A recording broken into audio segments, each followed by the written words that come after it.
Gavin Newsom spent 6 months building a flawless, impenetrable defense on national television, but J.D. Vance just needed one single piece of digital paper to completely tear it all down.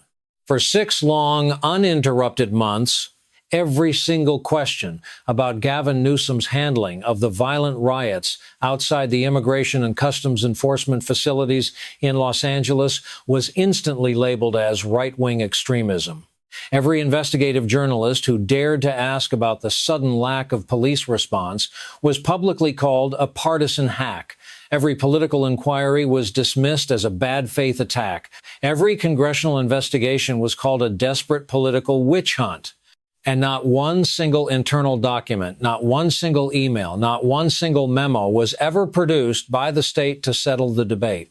Vice President J.D. Vance just put a confidential state emergency directive from June on the table right in front of him, a highly classified document with a direct operational order and an executive signature on the exact same line that the governor has spent his entire political career telling this country simply does not exist.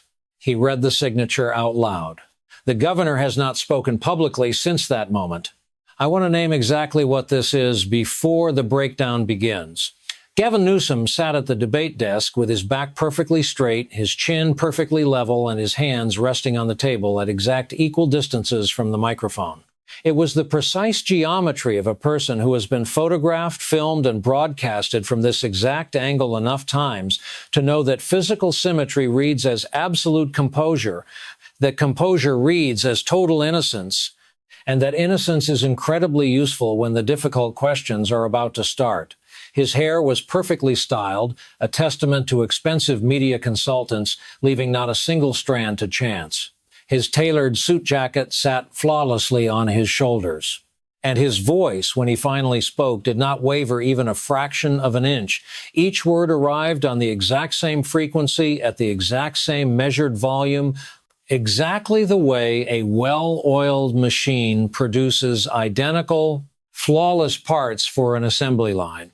This television broadcast is not about congressional oversight, Newsom declared, leaning just slightly forward to command the frame. It is about a progressive state, a sanctuary city, a compassionate community that welcomed desperate immigrants with open arms and built a system of care that absolutely terrifies the people sitting across from me today. He did not look at Vance when he said this. He looked directly at the red light of the primary camera to the left of the desk, the specific camera that carried the live high-definition feed to millions of homes, because that camera was the only audience he actually intended to reach, and Vance was merely an obstacle in the room. Every time they cannot defeat my policies, they attack my character, my administration, my city, my values. It is the exact same playbook, Mr. Vice President. For 6 months, the exact same tired playbook, and I am sitting here today because I have never, ever been afraid of their baseless questions. He just told a national television audience that he has answered every single question transparently for 6 months. Vice President J.D. Vance had a gray folder resting under his hands. Inside that perfectly flat folder is one single document that the governor has spent those 6 months telling the American public does not exist. J.D. Vance sat with his hands folded together, his glasses resting on the end of his nose, and his gray folder firmly closed. And he had not moved a single muscle during the governor's passionate opening statement, not his hands, not his broad shoulders, not his mouth. He possessed the absolute terrifying stillness of a heavy wooden fence post in the middle of a howling wind, upright, unhurried, completely immovable, and still standing right there when the severe weather finally passes. When Newsom finished his opening remarks, Vance let the entire studio hold his words for 5 full seconds. He let the silence stretch out over the airwaves. Because in the Midwest, and in high-stakes legal depositions, you let a person finish their carefully rehearsed performance all the way to the very end before you begin dismantling it. And that courtesy is not a sign of slowness, it is a sign of extreme patience. And patience in a live debate room with millions of people watching is the one weapon that outlasts absolutely everything else. "Governor," he said, and his voice was pitched so far below Newsom's in volume that the sensitive studio microphones had to automatically adjust to pick it up. "You just said you have answered every question transparently for 6 months, and I am going to take you at your word. So I am just going to ask a few of those questions one more time, very clearly and very quickly, and you can give me the exact same answers you have always given the press, and then we will all go home for supper." He opened the gray folder. The paper inside rustled slightly. In early June, during the absolute height of the violent protests outside the federal facilities in Los Angeles, you publicly stated that your administration does not interfere with local law enforcement operations. Is that correct? Yes, Newsom answered immediately. And a few days later, you stated on a Sunday morning talk show that state troopers were monitoring the situation but were never ordered by your office to stand down. Yes, Newsom replied again. You were maintaining that public stance while federal agents were completely surrounded inside the building and requesting emergency extraction. Newsom's chin rose a fraction of an inch, signaling the deployment of a prepared defense. We managed a highly volatile situation, Mr. Vice President. Crises evolve rapidly on the ground. People move on. This is not a complicated concept. The words came out incredibly fast, not a nervous, shaky fast, but a polished, rehearsed fast, the exact speed of a sentence that has been meticulously assembled in advance by a team of crisis managers and deployed straight from a mental shelf. It is actually a little complicated, Governor, Vance replied, his tone entirely conversational. Because on the night of June 5th, while federal agents were trapped inside that facility and requesting immediate urgent backup from the California Highway Patrol, the state troopers remained stationed 3 blocks away, sitting in their cruisers. Newsom leaned toward his microphone, and the lean had the distinct, desperate quality of a person reaching out to grab a railing on a staircase that has suddenly started to tilt forward into the dark. It was urgent, the specific physical posture of someone who desperately wants to get to the answer before the question finishes settling into the atmosphere of the room. Our local tactical commanders assessed the volatility of the crowd voluntarily, Newsom interjected, his hands making a cutting motion in the air. The State Emergency Board reviewed the entire matter after the fact, and we cooperated fully with every inquiry. The word voluntarily came out a half beat too fast. It is the specific way a word escapes a person's mouth when it has been practiced in a mirror for exactly this type of moment, and the person saying it does not trust the current moment to wait for them. After they found the communication error, after they brought it to my attention, yes, and we cooperated fully. He said the phrase cooperated fully for the second time in 2 consecutive sentences, and that verbal repetition had the psychological quality of a person checking a locked door twice in the middle of the night. The secondary checking does not make the deadbolt any stronger, but it reveals something very important about the deep anxiety of the person doing the checking.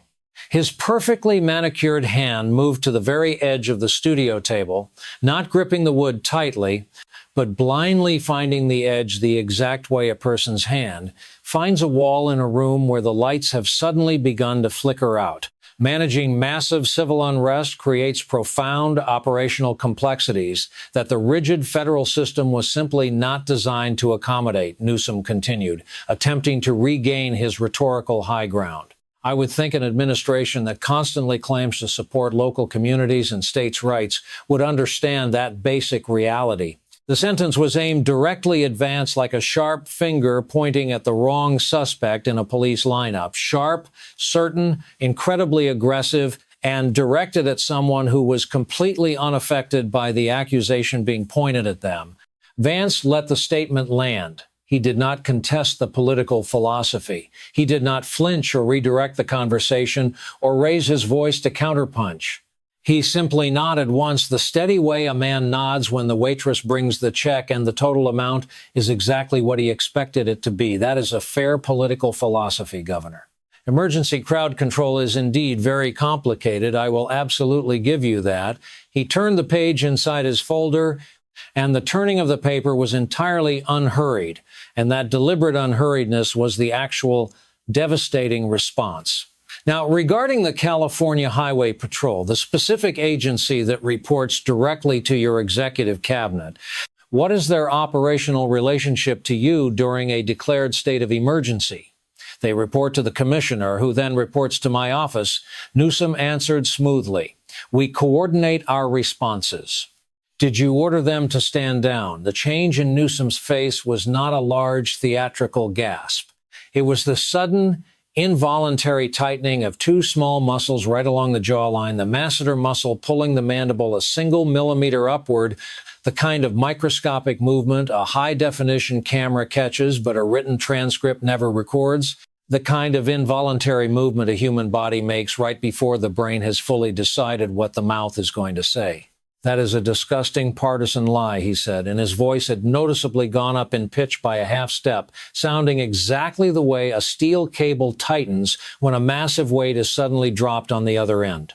That rumor is perpetuated by extreme partisan blogs and right-wing conspiracy theorists who have targeted my administration since the very day I took the oath of office.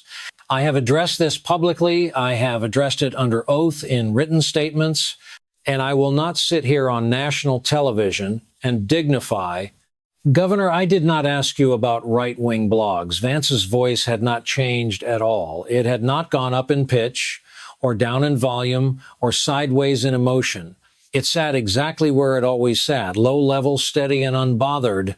I asked a very simple yes or no question about a deployment order, and I have answered it repeatedly for 6 months. Newsom fired back. The answer is no. We do not micromanage the police. You have answered the media by calling their question a political stunt. Vance replied calmly. That is very different from answering a legal question with a physical document. Newsom's hand left the surface of the table and made a sweeping gesture in the empty air, an open palm turned slightly upward. It was the classic gesture of a defense attorney appealing to a jury when the physical evidence has clearly turned against their client.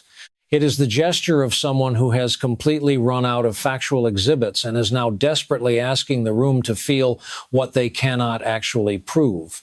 I am absolutely not required, Mr. Vice President, to open my administration's private internal communications to satisfy the endless curiosity of people who have made it their entire political mission to destroy the progress of my state. No governor of this state has ever been asked. No governor of this state has ever been accused of intentionally abandoning law enforcement officers to a violent mob. Governor, just one single word. Inserted right into the middle of his flowing sentence, the exact way a metal key slides into a lock without any force, without any unnecessary drama, just the cold, mechanical precision of a thing fitting exactly where it was specifically designed to fit. Newsom's open palm slowly closed in the air. The fingers curled inward one by one, like a storefront pulling down its metal security shutters for the night, and the hand slowly returned to the table and lay there perfectly flat, and it did not make another sweeping gesture for the rest of the televised exchange. The political commentators in the studio gallery, who had been nodding subtly, privately, the specific rhythmic nod of a person hearing a political talking point they deeply agree with, suddenly stopped. Their heads froze at the exact angle of a person who is rapidly recalculating a complex equation they had previously considered completely settled. The Los Angeles Times. Vance continued, and his voice was still low, still perfectly level, still carrying the heavy patience of a man who has been building legal arguments longer than most of the people in the room have been alive. Your own hometown newspaper, Governor. Not a conservative blog, not a partisan talk radio show. Your own newspaper investigated this exact question, and they wrote in print in their own published pages that they could, quote, neither conclusively confirm nor rebut the allegation of a stand-down order.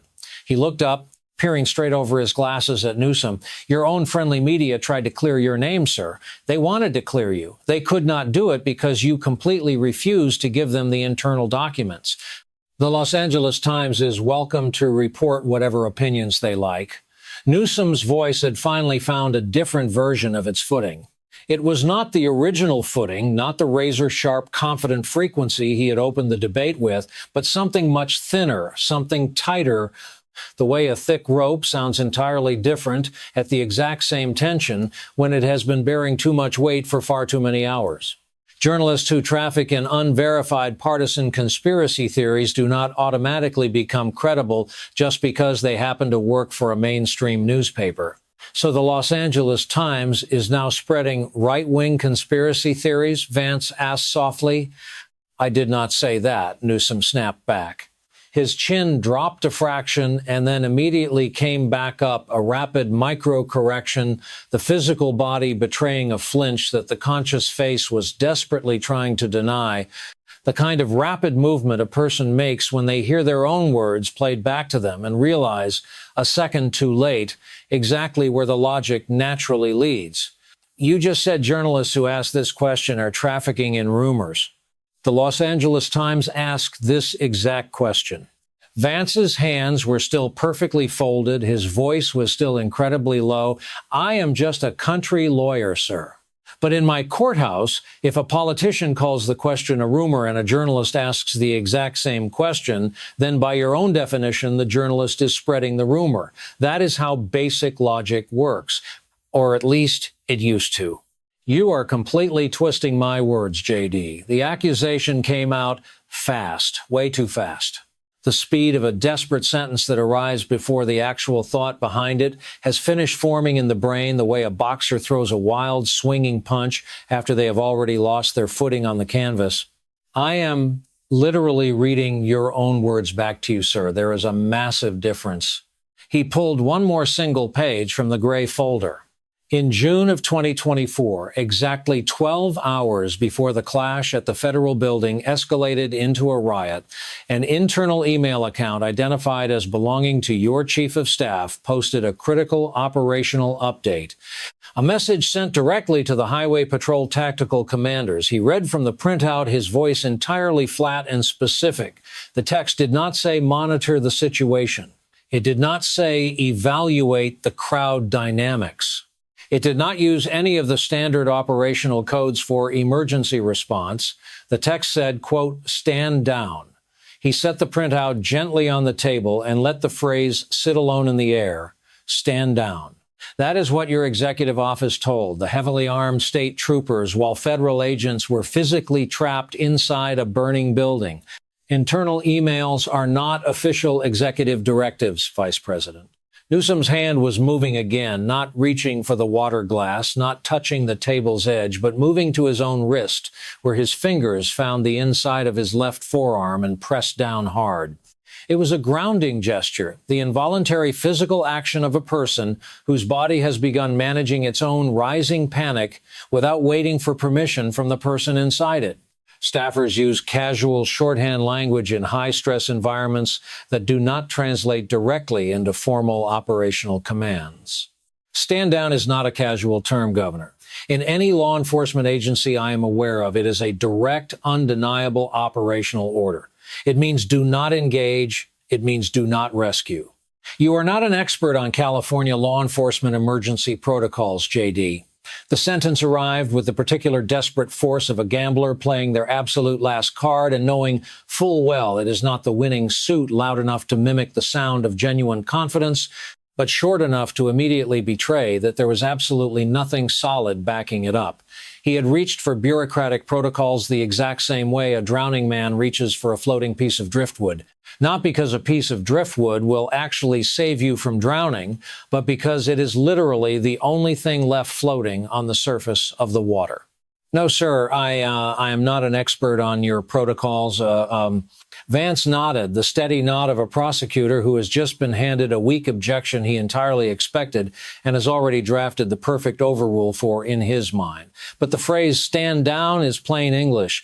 Your senior staff wrote it in English on an American digital platform in the English language. And in the English language, it has exactly one definitive meaning, and the meaning is complete abandonment. Let us talk about your budget allocations, Vance said smoothly. He pulled a new section of documents from the folder and squared them perfectly in front of him. And the squaring of the papers was the deliberate gesture of a man who organizes his instruments before he begins a complex surgery, because in his extensive experience, The flawless organization of the facts is half of the entire argument. The Emergency Task Force Fund, Newsom's posture shifted again, not a total collapse, not a full retreat, but a rapid physical reorganization. The way a prize fighter redistributes their body weight when they suddenly realize the championship rounds are going to go much longer than they actually trained for. His shoulders drew back an inch, and his chin, which had been at level for the opening statement and had dipped nervously during the text exchange, returned to level forcibly. The precise way a person forcefully straightens a crooked picture frame on a wall they know is probably about to fall down again. "What about the budget?" he asked. His voice clipped. "Your administration quietly diverted millions of dollars from the joint federal-state task force account. Between early 2022 and late 2024, your state reallocated more than $3 million in critical security grants. Those funds provide legitimate, professional, community outreach services," Newsom interrupted. The word legitimate arrived with heavy emphasis, and the emphasis was the ultimate tell, the specific way a person aggressively says the word legitimate when they know the person sitting across from them is about to suggest that it isn't. It is one of the most comprehensive and successful community programs in the country. The allocation was entirely transparent and voted on. During that exact same period, Governor Vance continued without missing a beat. During the exact same months the stand-down orders were being drafted, the physical security at those federal buildings was systematically reduced by the state. The allocation of state funds is the business of the state legislature, Vance, not the federal government. Newsom's hand went to the microphone and adjusted it. The adjustment was completely unnecessary. The heavy microphone had not moved a millimeter, and the desperate reaching for it was the reaching of a person whose trembling hands simply needed something heavy to hold on to that was physically attached to the table. "The Federal Oversight Committee thought it was our business," Vance replied. "The inspectors filed a comprehensive report under oath, and in their sworn filing, they stated that your office had actively blocked the emergency deployment of concrete security barriers. That is not political gossip, Governor. That is a sworn statement in a public court record. I will not comment on ongoing federal legal disputes regarding state property." "I understand that perfectly, sir, and I won't press you on the political side of the funding. But the operational side is a matter of public record, and the safety side of those officers is absolutely my business." Vance pulled 3 final pages from the stack. He laid each piece of paper on the table with the meticulous care of a host placing expensive, fragile dishes at a table set for a very difficult dinner. 1 page, then another, then a third, each perfectly in its place, each carrying immense, undeniable weight. He touched the edge of the papers lightly as he spoke. Action number 1, the sudden budget diversion. A reallocation with no public debate, which meant you could legally restrict resources without facing a public vote. Operational consequence, the severe defunding of the perimeter security while massive public protests were being actively encouraged by your allies. That is not a complexity of state budget management, Governor. That is a deliberate, calculated withdrawal of security, and the Inspector General found the paper trail. Touch. Action number 2, the stand-down order. A direct text message to tactical commanders that your own hometown newspaper cannot confirm was not a direct order to abandon federal property. Consequence, law enforcement personnel left completely exposed to extreme violence without backup. Touch. Action number 3, the public media narrative. Continuous daily defense of the disruption on television while the chaos continued to escalate and the urgent warnings from the ground were completely ignored. Touch. 3 actions, Governor, 3 entirely different executive decisions, every single one of them with an operational transaction running straight through it like a copper wire running through a plaster wall.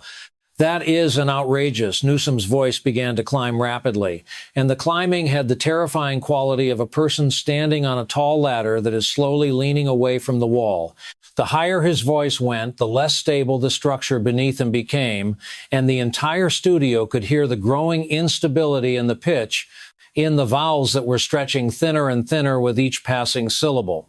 An outrageous characterization of a highly complex public safety response that involved real agencies, real lives, and real emergency dynamics. And I will absolutely not allow this presentation to reduce my state to a bear-gatter. Sir, characterizations don't have digital log files. Vance's voice did not climb. It absolutely did not need to. It sat exactly where it had always sat, low level, steady, devastating. It was the voice of a man who has spent years listening to much louder, much angrier men in much smaller rooms, and has learned the hard way that the quietest voice in the room is the only one the audience actually remembers when the broadcast ends. Server logs do have files, and yours show a direct command flowing from your executive office to the command center while the security perimeter was actively collapsing. That is not a political characterization, Governor. That is a line item in a database, and line items do not have emotions. They have timestamps. Newsom opened his mouth to respond.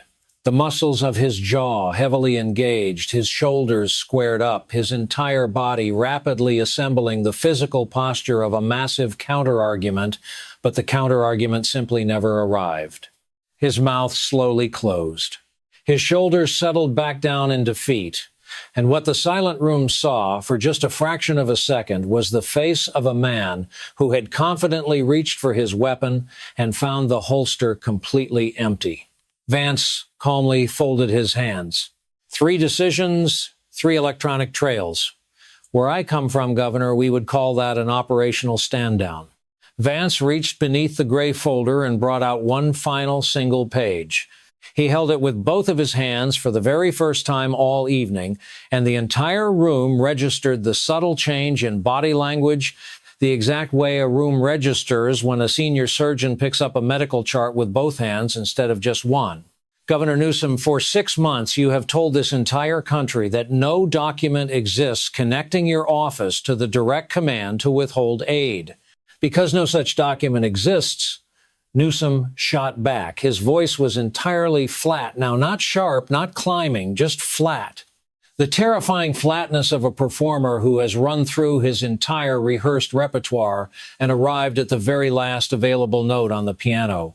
This committee has obtained through a federal record subpoena a secure transmission log recorded on June 6th, form encrypted log packet filed on behalf of your executive unit. Newsom's hands went completely flat on the wooden table. His fingers spread wide. The spreading was the body's decision, not the conscious mind's, the involuntary physical bracing of a human being who does not yet know what the impact is going to feel like, but whose muscles have decided they must prepare for a severe crash.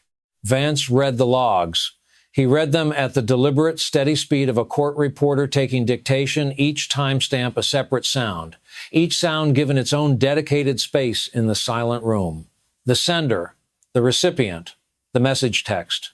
And when he came to the final authorization code, he stopped. The stopping of his voice was louder than any word he had spoken all evening. Gavin Newsom.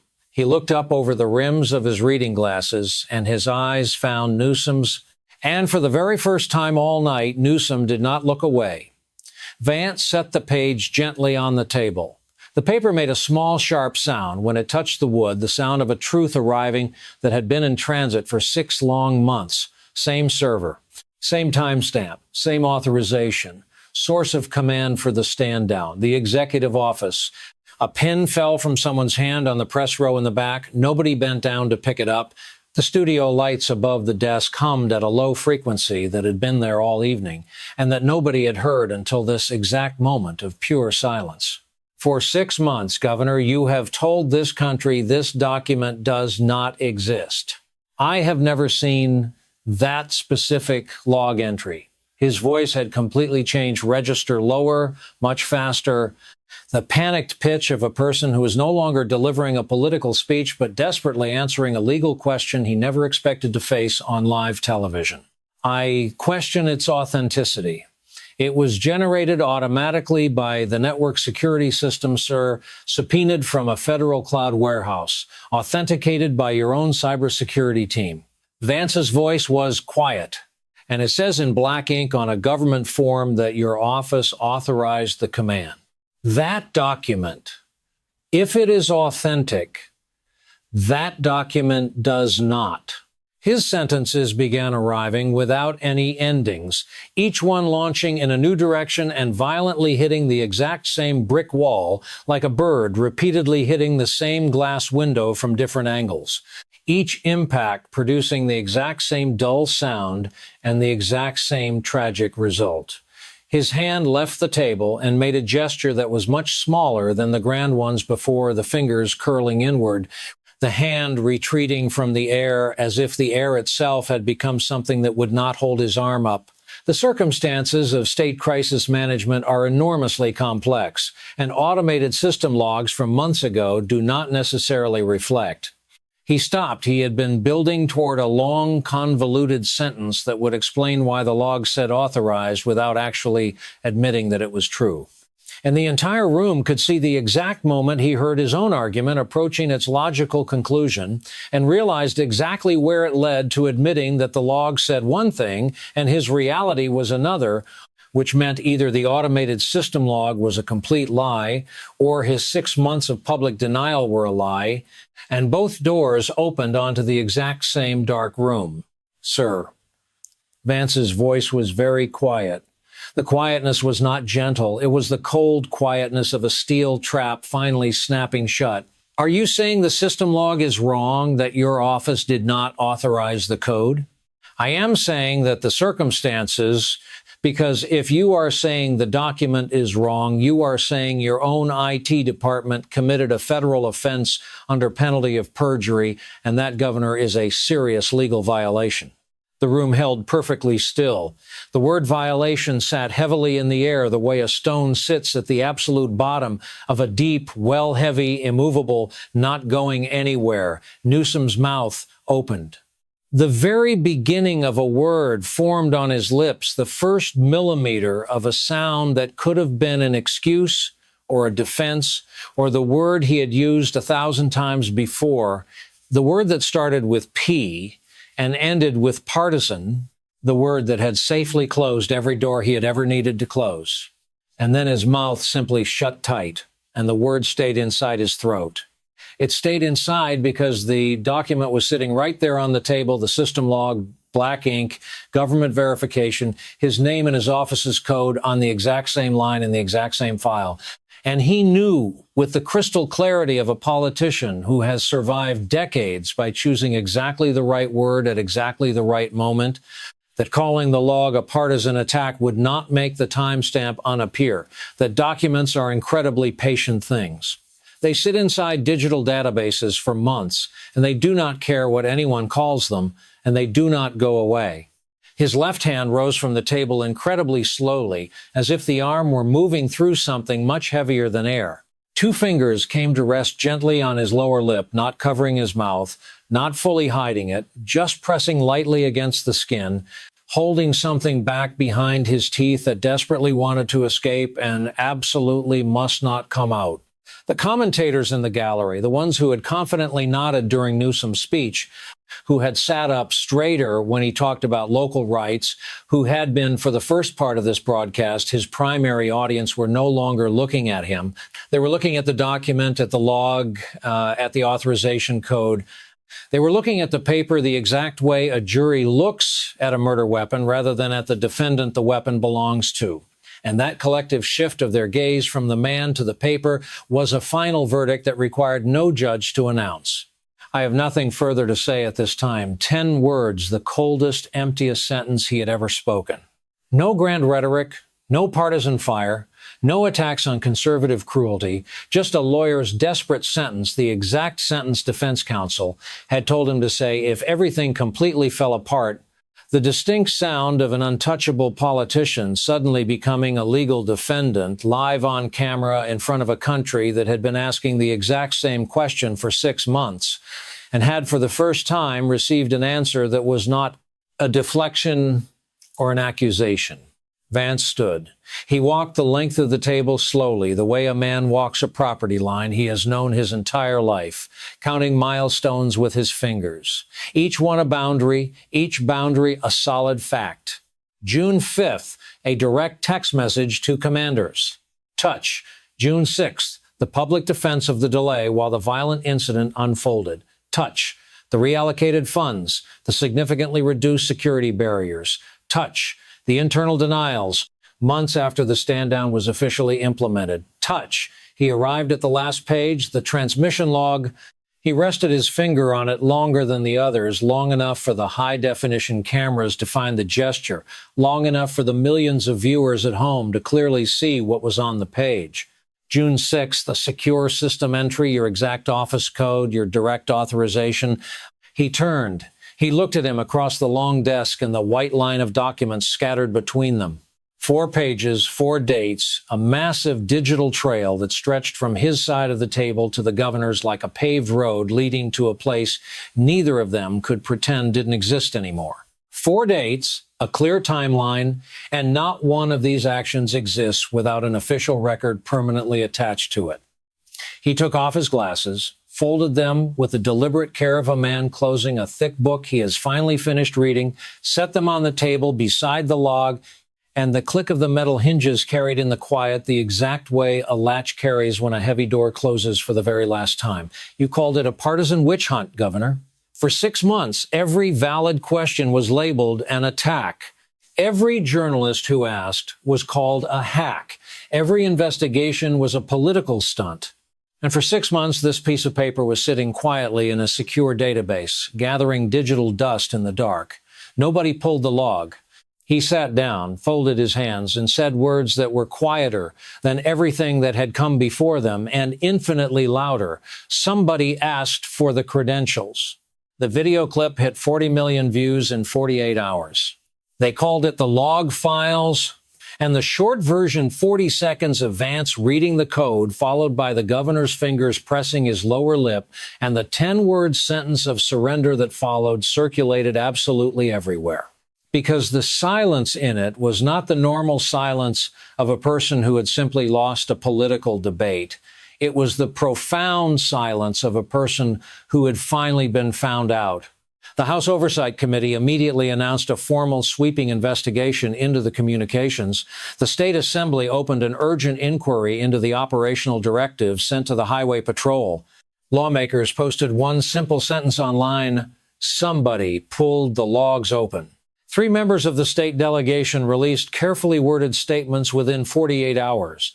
Not a single one mentioned the governor by name, but all of them used the word accountability.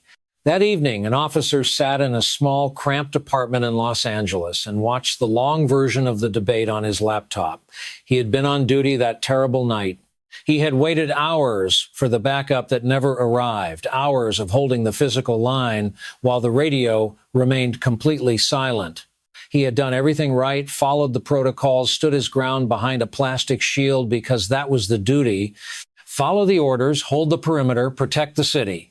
And the leadership was supposed to have your back. He watched the screen, watched Vance read the log with the authorization code, watched the governor's fingers come to rest on the lip.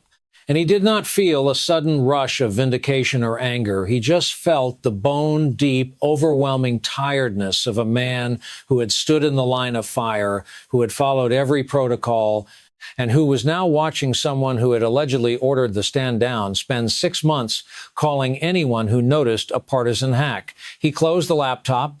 He sat in the quiet of his apartment and listened to the distant traffic. And the quiet did not need to be filled with political commentary, because some brutal truths do not require extra words. They just require someone to pull the log. On the porch, J.D. Vance sat with a drink that had gone warm in the quiet evening that surrounded him. He had not called anyone. He was not going to call anyone. He was thinking about a database server, a digital file in a secure network somewhere, rows of electronic records sitting in directories that nobody had touched since the day they were generated. 6 months, he said to the dark. That log was sitting in a server for 6 months and nobody pulled the file. He took a slow sip. Sometimes the answer isn't hiding. It's just sitting in a place nobody thought to look because the person it belonged to was yelling loud enough to keep everybody away from the system. In an office, Gavin Newsom sat across the desk from his legal counsel, not on a video call, in person, close enough to see the movement of the pen on the yellow legal pad, but not close enough to read the notes. The scratch of the pen was the loudest sound in the entire room. He was not speaking, not deflecting, not calling anyone a hack or deploying the polished rhetoric that had protected him for months and had today completely failed. He was thinking about the early days, the campaigns, the press rooms, the flawless interviews where every answer was managed perfectly.